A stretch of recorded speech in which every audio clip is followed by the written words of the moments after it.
भगवत चर्चा, सत्संग, सनातन का प्रचार किसी जाति विशेष का नहीं है। रही बात चोटी काटने की, गलत है। किसी के भी साथ दुर्व्यवहार नहीं करना चाहिए। उन्होंने जो है मुझे बंदी बना लिया। तब तक ये बंदी बनाए रहे, शराब पी पी करके ये सब लोग मुझे मारते रहे, हमें, हमारे साथियों को। तो ये तो अंधा है। कोई किसी की हैसियत है कि धीरेन्द्र शास्त्री को बुला ले अपने घर कथा के लिए। यूपी के कथावाचक से मारपीट में जाति पर बहस। यादवों ने कहा चोटी काटना अपमान, ब्राह्मण बोले पत्नी का हाथ पकड़ा। हमारे चैनल में आपका हार्दिक स्वागत है। वीडियो शुरू होने से पहले वीडियो को लाइक, चैनल को सब्सक्राइब कर लीजिए। राधा रानी की कृपा सदैव आपके परिवार पर बनी रहे। कमेंट बॉक्स में लिखे राधे राधे। इटावा में 21 जून से भागवत कथा शुरू हुई। शाम को पता चला कि कथावाचक ब्राह्मण नहीं, यादव हैं। इसके बाद हंगामा हो गया। कथावाचक को मारा पीटा गया, उनकी चोटी काट दी गई, सिर मुंडवा दिया गया, एक महिला के पैरों में नाक रगड़वाई गई। इन सबका वीडियो बनाया। अगले दिन एक ब्राह्मण कथावाचक को बुलाया गया, उनसे भागवत करवाई गई। तभी पिछली रात वाले वीडियो वायरल हुए और हंगामा हो गया। सपा प्रमुख अखिलेश यादव ने कथावाचक मुकुटमणि और संत सिंह यादव को लखनऊ बुलाया, उनकी मदद की। इसके बाद इटावा पुलिस एक्टिव हुई। 4 कथावाचकों के साथ बदसलूकी करने वाले 5 लड़कों को गिरफ्तार किया। इसके बाद यादव ब्राह्मण वर्ग आमने सामने हो गया। कथावाचकों के खिलाफ भी एफआईआर हुई। दैनिक भास्कर की टीम इस पूरे मामले की हकीकत जानने के लिए इटावा पहुंची। कथा स्थल देखा, ब्राह्मण परिवार से मिले, जिन्हें गिरफ्तार किया गया था उनके घरवालों से भी बात की। इसके बाद कथावाचक मुकुटमणि के घर पहुंचे, वहां के लोगों से बात की। गांव में घटना के चलते तनाव है। गांव तक आने वाली सड़कों पर पुलिस फोर्स तैनात है। सबसे पहले हम कथास्थल पर पहुंचे। यहां टेंट उखड़ चुके हैं। मुख्य कलश अभी भी उसी जगह पर रखा है। कलश यात्रा में इस्तेमाल कलश वहीं जमीन पर पड़े हैं।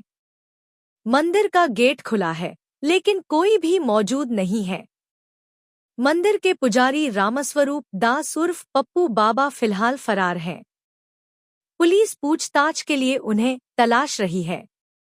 2023 में भी यहां भागवत कथा हुई थी। इटावा जिला मुख्यालय से करीब 35 किलोमीटर दूर दादरपुर गांव है। इस गांव में ब्राह्मणों की तादाद ज्यादा है। यहां ब्राह्मणों के 103 घर हैं।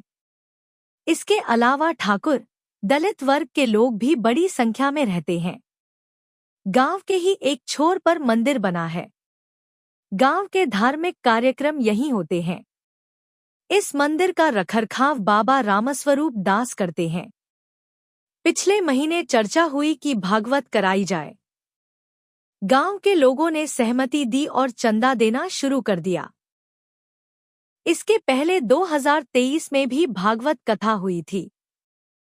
पत्नी का हाथ पकड़ा तो वह हड़बड़ाई। दादरपुर गांव में 21 जून से कथा शुरू हुई। उसी दिन गांव की महिलाओं ने कलश यात्रा निकाली। कथा के लिए गांव के ही जयप्रकाश तिवारी और उनकी पत्नी रेणु को परीक्षित मुख्य यजमान बनाया गया। जयप्रकाश गुजरात के जामनगर जिले के देवरिया गांव में एक दुकान चलाते हैं। उनकी 3 बेटियां और 1 बेटा है। पूरा परिवार हरिद्वार में रहता है। गांव में जब धर्म कर्म का कोई कार्यक्रम होता है तो परिवार गांव आता है। हम गांव स्थित जयप्रकाश के घर पहुंचे। उनसे बातचीत शुरू हुई। हमने पूछा कि क्या आपको कथावाचक मुकुटमणि के बारे में पता नहीं था? जयप्रकाश कहते हैं, इन्हें रामस्वरूप दास बाबा लेकर आए थे। सबको पता था कि ये यादव हैं। व्यास और संत की कोई जाति नहीं होती। जो पढ़ेगा वह बनेगा, लेकिन यहाँ मामला दूसरा है। जयप्रकाश कहते हैं, 21 जून की रात कथा खत्म होने के बाद ये लोग हमारे घर आए। इनके लिए भोजन की व्यवस्था थी। ये घर के अंदर खाना खाने गए। मेरी पत्नी रेनू से कहा कि हाथ पकड़कर खाना खिलाओ, 7 दिन मेरी खूब सेवा करो, पुण्य मिलेगा। इससे मेरी पत्नी हड़बड़ा गई और वह मेरे पास आई। अन्य वीडियो है जिसमें मुकुटमणि से पूछा जा रहा कि तुम यादव हो कि नहीं। इस सवाल के जवाब में मुकुटमणि कहते हैं कि हमारी कोई जाति नहीं। इस पंचायत में करीब 20 लोग उन्हें घेरे हुए खड़े हैं। 21 जून की रात को मुकुटमणि और संत सिंह यादव को गांव से भगा दिया गया था। अगले दिन के लिए आजमगढ़ से सुखदेव मिश्रा को भागवत कहने के लिए बुलाया गया।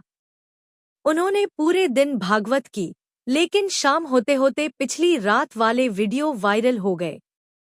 कथावाचकों ने केस दर्ज करवाया और फिर पुलिस ने छापेमारी शुरू कर दी। भागवत बंद कर दी गई। रामस्वरूप दास भी फरार हो गए। आप ये वीडियो कहां से देख रहे हैं, कमेंट में हमें जरूर बताएं। चैनल को सब्सक्राइब कर लीजिए। राधारानी की कृपा सदैव आपके परिवार पर बनी रहे। कमेंट बॉक्स में लिखे राधे राधे।